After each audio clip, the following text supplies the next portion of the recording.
In this video, I'm going to offer some SEO advice that'll help your blogs or your website. As you know, Google is always changing things. They change their algorithm, 6 months later they'll change it again. But one thing for sure, to rank in the search engines and to be optimized most of the time, you need to follow a few simple rules to keep yourself in the rankings. I created something below with just some basic advice to help keep yourself in the rankings in the search engines. Just follow this list of just basic ideas, and this should help keep you where you're at without changes. I know a lot of people have been pretty lucky up to this point by just putting up your site and it's been there for some time and you're ranked, but things are changing a lot now. They want a lot more things that are relevant, so you have to change the way you set things up and do things on your site or blogs. Create relevant content, write articles about your industry. Keep in the know about the news and stuff, maybe through a Google Reader or something like that, Google Alerts. Create blog if you don't have one already. At least post a couple times a week. No less, I'd say, than 3 times a week. And don't forget about writing articles. You can send them to article sites like Ezine Articles. They're a great way to bring attention to your site. Also brings links to your site. Some of the things you want to avoid is Flash. I know it looks pretty, and it does jazz things up a little bit, but they're constantly changing plugins, and it's a big headache. At the same time,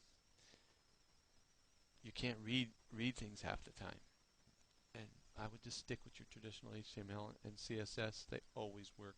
They'll work on your iPhone. They'll work on your regular web pages, and the search engines ain't going to have these problems with it. To create a backlink strategy for your sites or blogs, I recommend my backlink platform. You can have it for free. Just head over to my website and just sit down and take the time. It will take you a little time to set it up, but it's worth it over the long term. I mean, you're not going to see results right away, but you will start to bring attention and subscribers coming to your site and your blog to see a little bit more about what you do. And don't forget social media. We always need this. I know a lot of people look at this and say, well, what do I need Twitter, Facebook, and all that for? But just to let you know a little bit more, between YouTube and Facebook, it's like a whole other country. I mean, there's a lot of people you could reach with what you do. And then there's Twitter, that you can engage in the conversation right now with people and make it a little bit more personal. So I would definitely recommend using those. And one other thing about relevant keywords, always use the relevant keywords. Try to keep the keyword categories of your site and write about those things and write about the stuff that's related to your content or your business. This is a really good thing to do. If you don't do this, it's going to be counterproductive.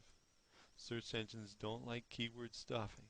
That means people like to put a lot of the same keywords in an article or on a page, and they'd like to bold it and do all those kind of things. It's really not necessary.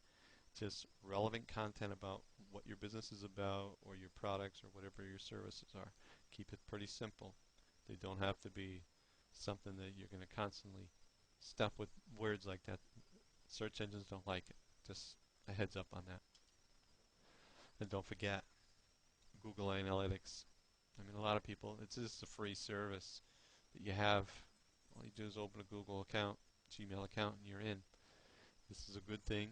It's not hard to learn. It's easy to set up, and it really, really help you to find out what types of keywords people are putting in to find you and the type of things they're talking about when they're looking for you. So this is a good way to go through some of this stuff and learn a little bit about it,